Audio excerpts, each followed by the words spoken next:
Hello and welcome back to the Villa Filler podcast. I'm here, as always, with my good friend Dan Wiseman. Dan, Bournemouth 2, Aston Villa 0. I don't want this. There we go. I don't. We are back. Again, yeah, we're back. Do you know what's? I think I was a bit of a sarcastic prick on Twitter earlier because, like, as soon as we conceded one, the whole of the Villa Twitter tweeted, Aston Villa's back. So I obviously, being just the narcissist I am, just tweeted, somebody should tweet Aston Villa's back. Because it's just, do you know what? It's so doom and gloom, mate. I can't be arsed. I know you did it. And I was going to do it as well, but so many people did it. So I thought, you know what? I'll just try and be witty. I'll be edgy because that's what we are. That's what, 100%. We're Gen good Z. Cop, bad cop. That's exactly. how this runs, man. But it flips each week, right? It does flip each week. 100. And I think I'm going to be good cop this week. I don't want to auto assign you bad cop, mate.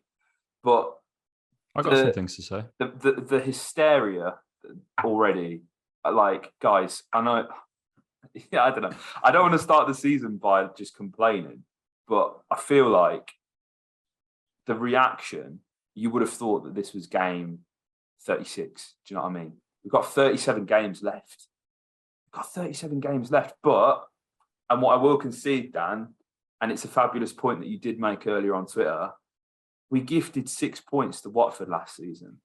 Yep. We're halfway there to doing it to another relegated side. A side that we predicted bottom. And by the way, we did say in the preview, after prefacing that they've had a disastrous transfer window and Scott Parker, essentially, he put all the pressure on Villa. Fair play, Parker. You won the mind games early on. Somebody play Park. I would say Alexa, but mine will activate. But somebody should play Park Life. It's one of them. It's one of them, mate. Because you look at again. Don't want to get too bogged down in the numbers, but away from home to have 66% of the possession, 15 shots, only 2 on target. Very disappointing. I almost tried to say disappointing and frustrating at the same time there. I think there is a genuine case to be made, and this is something I wanted to raise at the top of the podcast, mate. And we've heard the mantra from Steven Gerrard since the day he's walked in has been control. He wants to control games. He wants to dominate games, okay? And 66% of possession away from home, that's great. That's Manchester City shit, right? We win this game 1-0 with 66% possession. I am buzzing, right? That's a dream scenario, especially against the side who we put to finish dead last. Okay, dead last. That's a dream scenario. But realistically, mate, if we win this game and any game with sub 30% possession, that's, I think, all I care about. And I feel like this mantra of control, it's an illusion, and it's almost creating a rod for his own back in a way. Because the numbers say we dominated. And I guess it brings up the age-old debate, doesn't it, mate? Would you rather have a Pep Guardiola or a Jose Mourinho? And it's a question that, depending on the context and depending on what day of the week it is and which direction the wind's blowing, everybody will say one or the other on a different day. Do you know what I mean? People will constantly change and flip-flop. But I can't help but feel like, mate, we can't. 66% possession is all fine and good against Bournemouth. But having 2 shots on target and failing to score is completely unacceptable. Yeah, mate. Well, this is the thing, right? Is that you're absolutely right, and that there's 37 games to put this right. And I don't want to be talking about this game in May. I really don't. But that is ultimately what happened last season. Is that the whole season we were ruining the missed chances, and game week 1 where we blew it away to Watford. And to go and do it again this season was tough to take. And the reason it frustrates me is, look, like it's annoying that we lost to Bournemouth. But as I said on Twitter, I was like, that's not the bit that I get aggrieved with. Like, it's difficult to go to a newly promoted side on the first day. It's not nowhere. Obviously, there's nowhere that you want to go in the Premier League, but it's never an easy task. It's always like one of them where you know that your opposition are going to be right up for it, and it can get the better of you. It got the better of Liverpool today. Yeah. Yeah, Fulham and Liverpool, a classic example whereby it's not easy for any team. It really isn't. So that's not the bit that bugs me. The bit that bugs me, as I said, is the fact that we've done it again. And When was the last time we won an opening game fixture? Mate, it's been in the Prem. It's been 8. Honestly, I don't wish I know. could bring this knowledge. Someone could hit me up in the comments and tell me, because I feel like it's been too long. I feel like we've both gone back up here. I'm sorry, guys. Yeah, no. I've got some good stuff to say. But yeah, and like this is what I mean. If you look at last season, if we take the 2 games that we lost against Watford, if we take wins from those, we are 10th. And then say, if you manage to convert against another relegated side, Burnley, the 1-1 draw that we had at home, if you turn that into a win, we get an extra 2 points, we finish 8th. That's genuinely, considering how bad last season was, and it did feel dire, all you need is to turn 2 losses and a draw against relegated sides into wins, and you finish within a sniff of European football. That's genuinely the margins in this league. That's how tight the midfield is. And I think generally the standard is going to be a bit better. So I'm not going to say that's going to translate again this season and we'll be a few points off. But that's genuine. That's why it frustrates me, because I'm like, that's what it comes down to.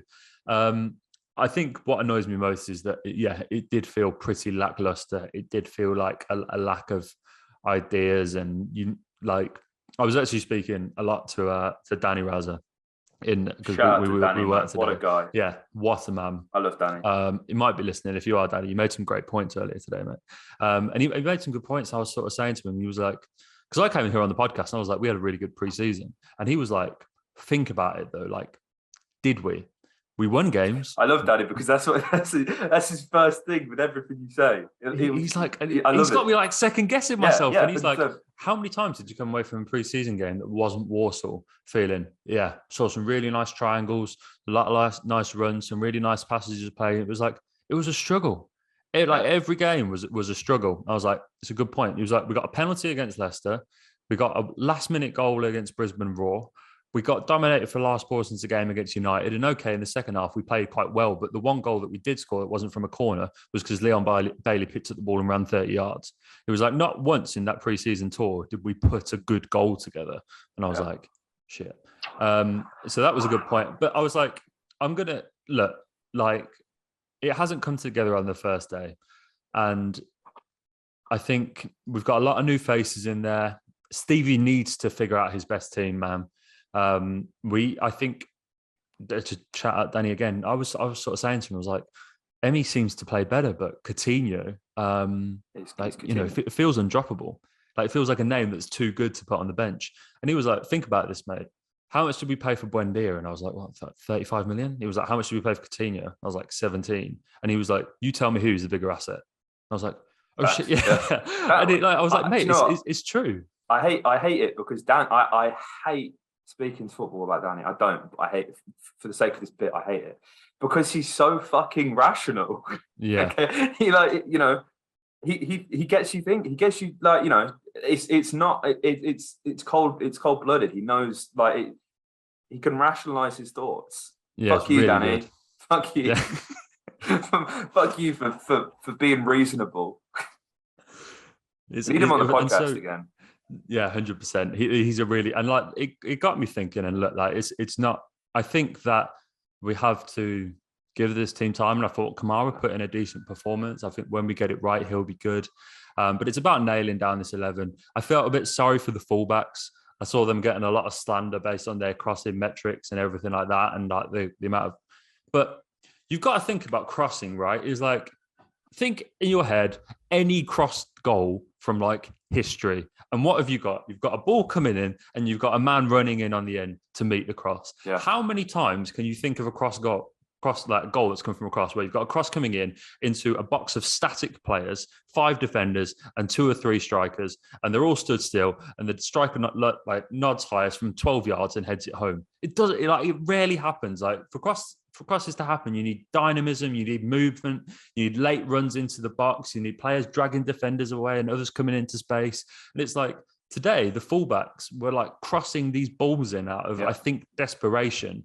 because they didn't want to recycle the ball. How many times do you see them fly forward at Villa Park and there's a ball on, and they turn inside and they pass it and we recycle the ball and it gets a big groan from everybody. And it's like, we moan, like these guys out of desperation were forced into the situation where we're like, right, we've just got to cross the ball.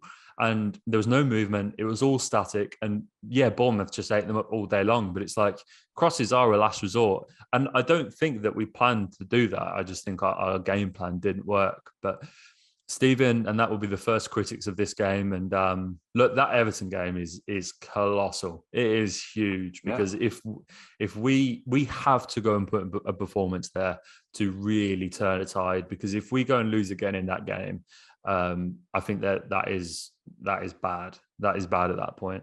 But this one, I think I'm willing to put it down to this is a wake-up call. This is a reality check. I think we were all a bit on cloud nine. It was all a bit pie in the sky after a few good results in pre-season and some good wins and some good new signings. This has brought us crashing back down to earth, and we have to respond. I think, right, again, like to revert back to my original role of good cop. Booba, I think he had a solid game, mate. Obviously, he has the effort which kind of just swazzes wide just at the end. Almost Douglas Luiz-esque, right? Scores on his debut against Bournemouth. That would have been quite nice, a nice little parallel there. But, won 75% of his aerial duels, won 4 of 13 ground duels again. But, Premier League, that will improve, and we've seen he's capable of that in pre-season. I think, only dribble past twice. You look at the heat maps, right?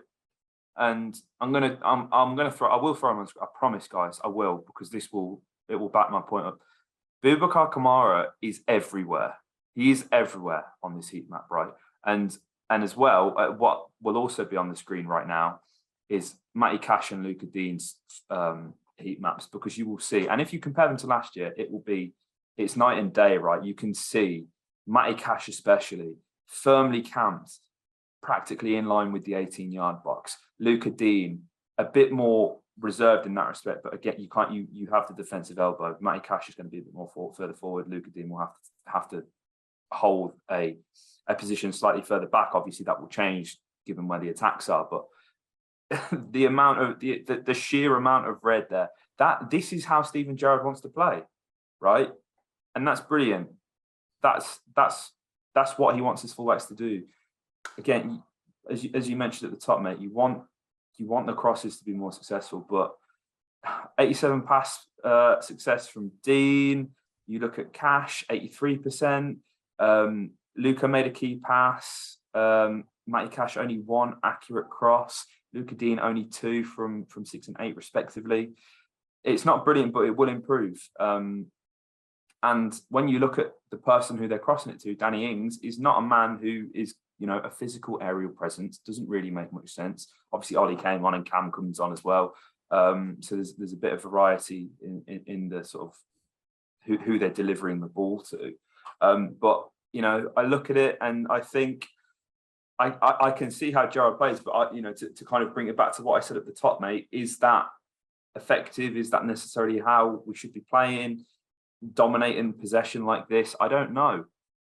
I think it should change game by game, right? And I don't have a problem with being a possession heavy side, but what irks me, and I think you can absolutely put it down to it being the first game of the season, but it just looked a bit rusty. It was a bit slow. It was a bit lethargic. But then again, you can counter that and say, well, it has been since he's come in. When have we passed the ball around quickly, mate? When have we really sprung on teams? Yeah, you're absolutely right. And I watched bad cop Chelsea again. I did it again. No, it's fine. It's like I watched Chelsea today. Yeah, watch Chelsea, and they're not an interesting watch. And Thomas Tuchel, God, it's they're boring. not. But that is how Thomas Tuchel likes possession. He likes build-up play. He likes triangles. He likes breaking sides down, not just like physically, but mentally. It's like it's exhausting. And then as soon as the gap opens up, the ball goes inside. And that's why the number 9s that he likes to play with and that they will succeed. It's why Sterling is good, because he's played in that false 9 role for City. Kai Havertz did it really well. Drops in a little bit deeper. He passes off, and but it's not the most entertaining watch. but it wins games. It won them the Champions League. And it's like, it's obviously not necessarily what you want as a fan, but like it can be done. This is not to say that, like, obviously we're talking about an elite side there, but they're just, having watched them today, it feels like a relevant point. I think on the subject of strikers, I came to the conclusion today that it's actually embarrassing for Ollie Watkins and Danny Ings that so many Villa fans are clamouring for Cameron Archer to start. That is embarrassing. Is it embarrassing for them, or is it embarrassing for us? I don't think it's embarrassing for us as a club. I think if I was Danny Ings or Ollie Watkins, I would actually be embarrassed, because this is a kid who has been on loan. He's done, obviously, please don't get me wrong, this is no stand. I love Cameron Archer. He is brilliant. Yeah. I think he's going right to the very top. But what I'm saying is like, you both are pretty proven, Danny Ings especially, Premier League strikers, both internationally capped. Like, you've scored goals against the big teams, against the small teams. You've done it all, especially Danny Ings. You've done it at Liverpool, Southampton, like all these, Burnley, all these different teams. And it's got to a point where we can't trust you. So we're having to turn on a kid who is yet to score a senior goal for the club in the Premier League to start. Like, it's embarrassing. Those two need to seriously have a long. Is that how it is, though? To play devil's advocate, is it turning, or is it presenting a man who's just signed a new 5-year contract an opportunity? It is. I think I know what you're saying. I know what you're saying. I think it's both. I just think if Danny Ings is firing, Cameron Archer obviously gets the deal, but it's like he's not in this situation. Like if Danny Ings is putting in 20 goals a season, or Ollie Watkins is putting 20, like I just sort of looked at it today and I was like, you know what? Like, considering both of you have had a good run at it, and we're having to bring Cameron Archer off the bench, is like, it's embarrassing. I really do think it is for those boys, because it's like they should be doing a lot. The fact that I'm looking at Cameron Archer and thinking you're equally as more, if not more, of a goal threat than these boys is embarrassing for them, I think. But it's brilliant for Cameron Archer, and it's a testament to his ability that I will look at him and go, maybe you are the best option. I think I'd hold back a little bit on Kane, because I've seen a lot of Villa fans saying for him. And the other thing, this really gripes me, is the amount of Villa fans I've saying they want Mings back in the 11. Oh my God. Where's this energy? I know. Yeah. Oh, you are touching a nerve with me. Me and Dan have been the only two like idiots in the whole Villa sphere that have stuck up for Tyrone Mings. He takes one game out of the 11. We lose, and everyone's like, Tyrone, man, my captain. And I'm like, I've seen these profiles slandering this guy. You can't be doing this right now. It's like you can't. That's what's embarrassing, mate. Not Cam and Ollie and Archer. That's what's embarrassing. And I think I look at Danny. I don't think this is a bad performance from Danny Ings. I don't think it's like 66 minutes played. He's had one shot on target, and I think if you look at that chance. What I really like, I think it's a floated ball from Kashi, and I think this instance, and this is the expert analysis that you guys come to the Villa for, right? This was a 4-3-3 or the 4-3-2-1, whatever you want to look at it. Narrow inside forwards, blah blah blah. Okay. The point being, there is no 10, right? At the moment in time, Kashi floats this lovely ball, right, which he plays it, and I'm thinking, what are you doing? What are you doing, Kashi? Who's this going to? Jacob Ramsey pops up in the half space, flicks a header on, comes to Danny Ings, takes it down on his weaker left foot, and under pressure, forces what is a decent save from the Wolves keeper. What I really like is that little flick on and the space that JJ's occupying, right? Now, I'm neither JJ to be dropped, JJ to start.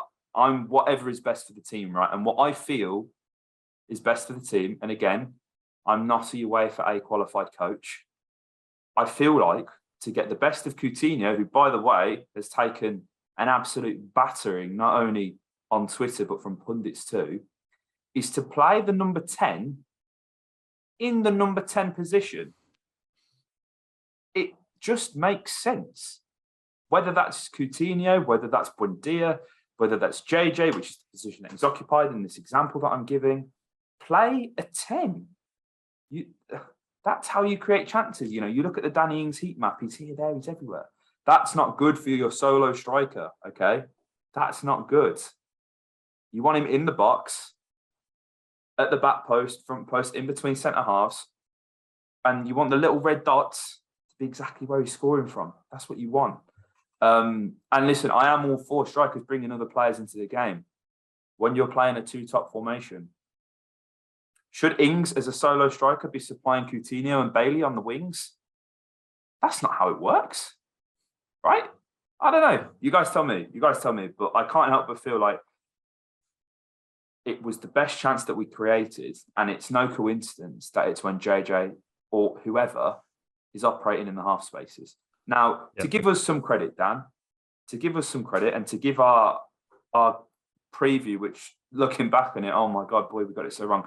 To give our analysis credit, mate, we said Jefferson Lerma would cause problems, and he scores.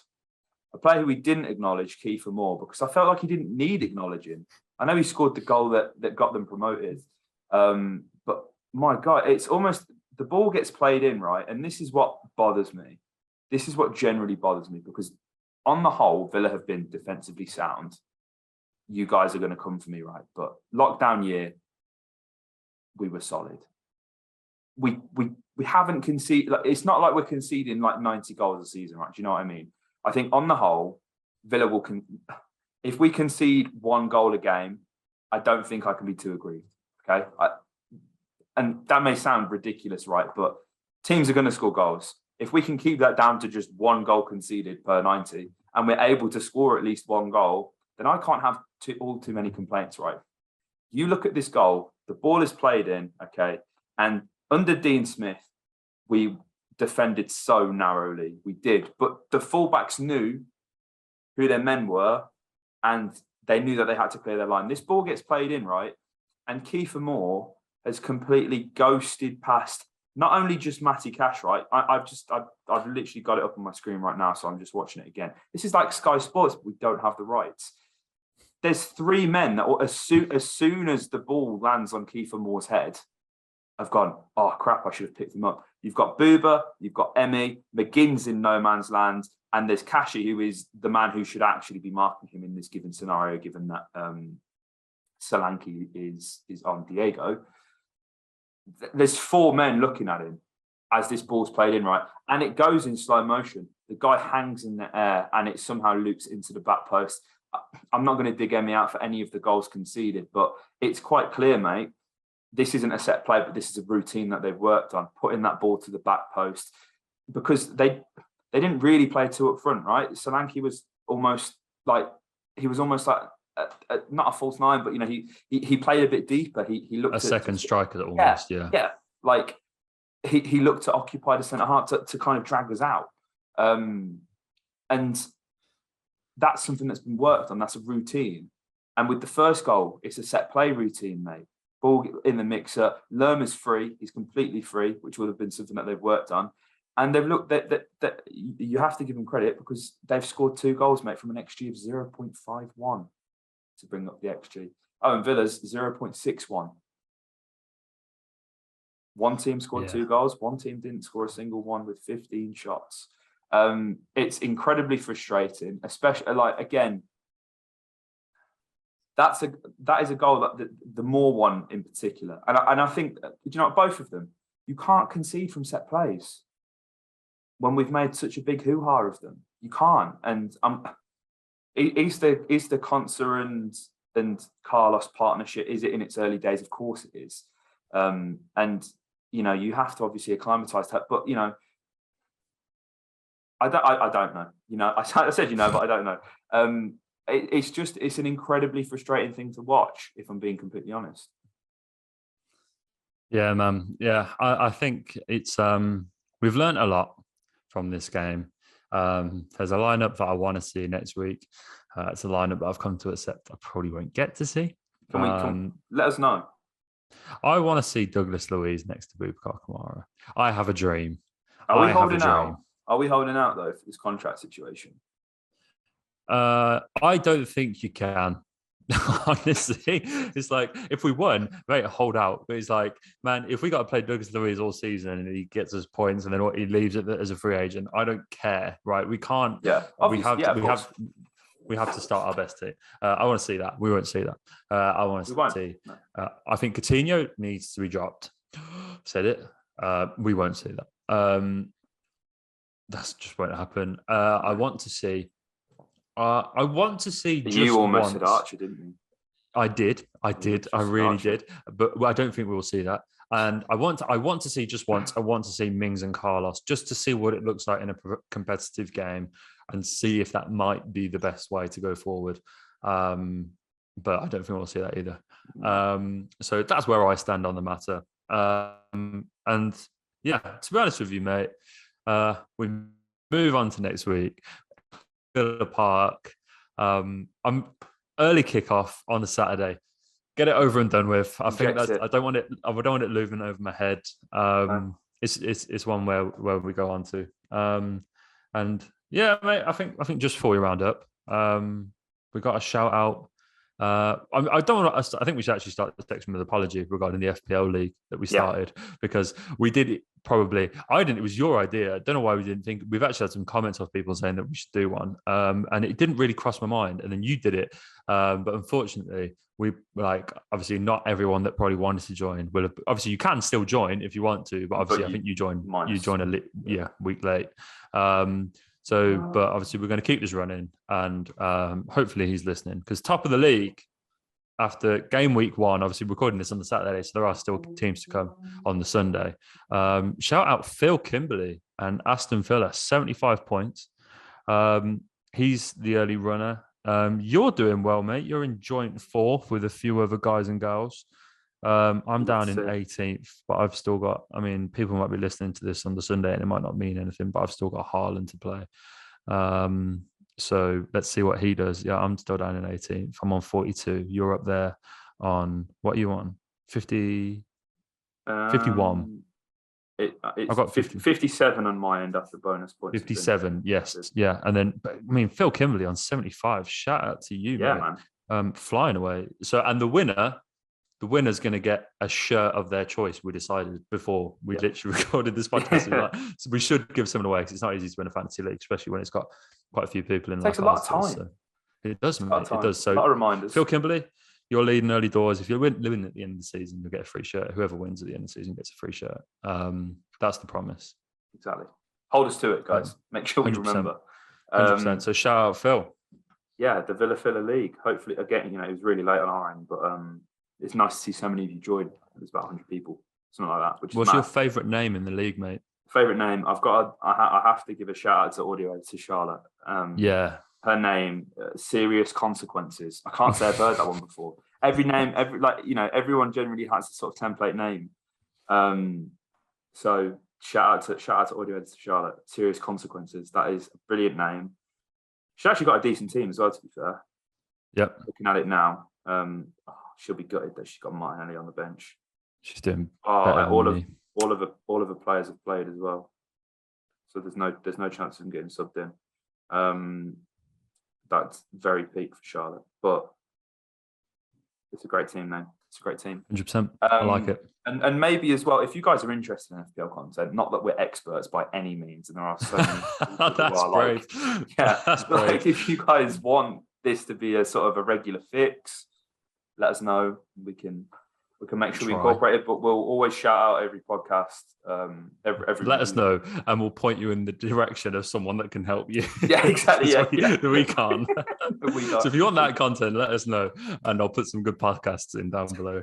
Yeah, exactly.